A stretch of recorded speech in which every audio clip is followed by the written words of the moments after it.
حضور اکرم صلی اللہ علیہ وسلم فرماتے تھے، حلال کھلا ہوا ہے اور حرام بھی کھلا ہوا ہے، اور ان دونوں کے درمیان بعض چیزیں شبہ کی ہیں جن کو بہت لوگ نہیں جانتے کہ حلال ہیں یا حرام۔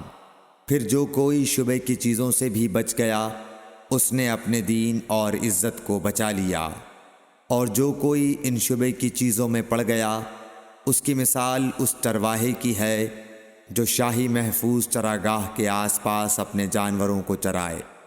وہ قریب ہے کہ کبھی اس چراگاہ کے اندر گھس جائے اور شاہی مجرم قرار پائے۔ سن لو، ہر بادشاہ کی ایک چراگاہ ہوتی ہے، اللہ کی چراگاہ اس کی زمین پر حرام چیزیں ہیں، پس ان سے بچو۔ اور سن لو، بدن میں ایک گوشت کا ٹکڑا ہے، جب وہ درست ہوگا سارا بدن درست ہوگا، اور جہاں بگڑا سارا بدن بگڑ گیا۔ سن لو، وہ ٹکڑا آدمی کا دل ہے۔ صحیح بخاری حدیث نمبر 52۔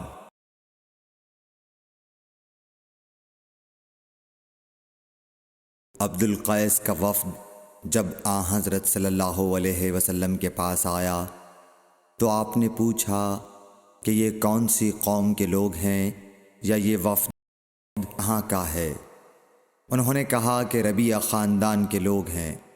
آپ صلی اللہ علیہ وسلم نے فرمایا، مرحبا اس قوم کو یا اس وفد کو، نہ ذلیل ہونے والے نہ شرمندہ ہونے والے، یعنی ان کا آنا بہت خوب ہے۔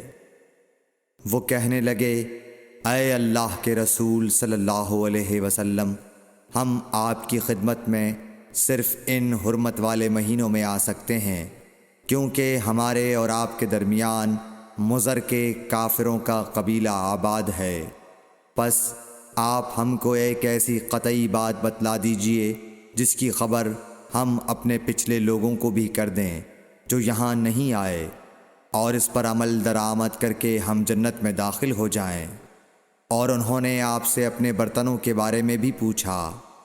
آپ صلی اللہ علیہ وسلم نے ان کو 4 باتوں کا حکم اور 4 قسم کے برتنوں کو استعمال میں لانے سے منع فرمایا۔ ان کو حکم دیا کہ ایک اکیلے خدا پر ایمان لاؤ۔ پھر آپ صلی اللہ علیہ وسلم نے پوچھا کہ جانتے ہو ایک اکیلے اللہ پر ایمان لانے کا مطلب کیا ہے؟ انہوں نے کہا کہ اللہ اور اس کے رسول ہی کو معلوم ہے۔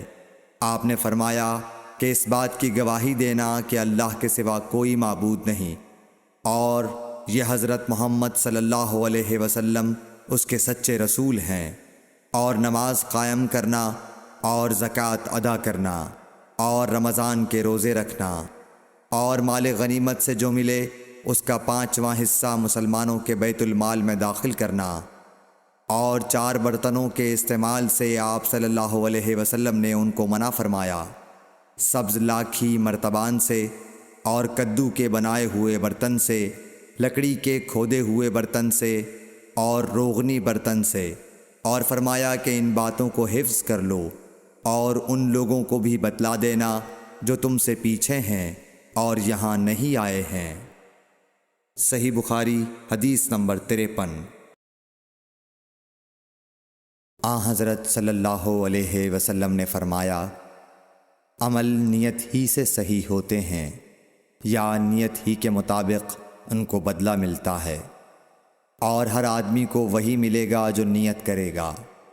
پس جو کوئی اللہ اور اس کے رسول کی رضا کے لیے ہجرت کرے اور اس کی ہجرت اللہ اور اس کے رسول کی طرف ہوگی، اور جو کوئی دنیا کمانے کے لیے یا کسی عورت سے شادی کرنے کے لیے ہجرت کرے گا تو اس کی ہجرت انہی کاموں کے لیے ہوگی۔ صحیح بخاری حدیث نمبر 54۔ حضرت صلی اللہ علیہ وسلم نے فرمایا، جب آدمی ثواب کی نیت سے اپنے اہل و عیال پر خرچ کرے پس وہ بھی اس کے لیے صدقہ ہے۔ صحیح بخاری حدیث نمبر 55۔ حضرت صلی اللہ علیہ وسلم نے فرمایا، بے شک تو جو کچھ خرچ کرے اور اس سے تیری نیت اللہ کی رضا حاصل کرنی ہو تو تجھ کو اس کا ثواب ملے گا، یہاں تک کہ اس پر بھی جو تو اپنی بیوی کے منہ میں ڈالے۔